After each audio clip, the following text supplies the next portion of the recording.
Gone are the days where I put my resume on Monster and I get calls for good jobs, right? I think gone might be the days where LinkedIn just getting, the right messages for the right jobs. That's kind of dropping a little bit too, because there just is a lot of noise out there. AI algorithms are doing a lot of the searching. And so it's getting a little bit more what I would call old school, right? It's like, who do you know?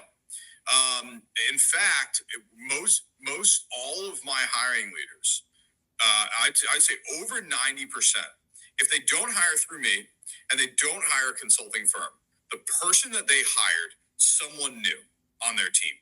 Because you want, like you made that point, Greg, about trust, right? And the erosion of like, do I trust this system and what I'm getting? If someone puts in a good word about an individual that they've worked with before, or even if they followed on LinkedIn or met at a meetup or whatever, it's going to hold a ton of weight.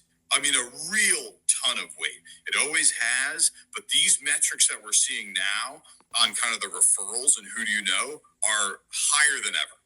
And so I actually think it's awesome because it's a reminder to the tech community of staying in touch with each other. The tech community was always famous for a lot of turnover. People are at companies 12 to 24 months. You're meeting a ton of folks. You're working with a bunch of different engineers all the time.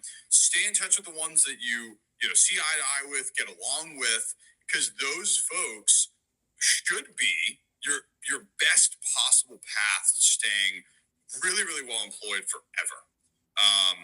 And the other note I was going to say about why that's so important, we get asked a lot, and actually our last event, Greg, we talked a lot about like upskilling, the idea of upskilling.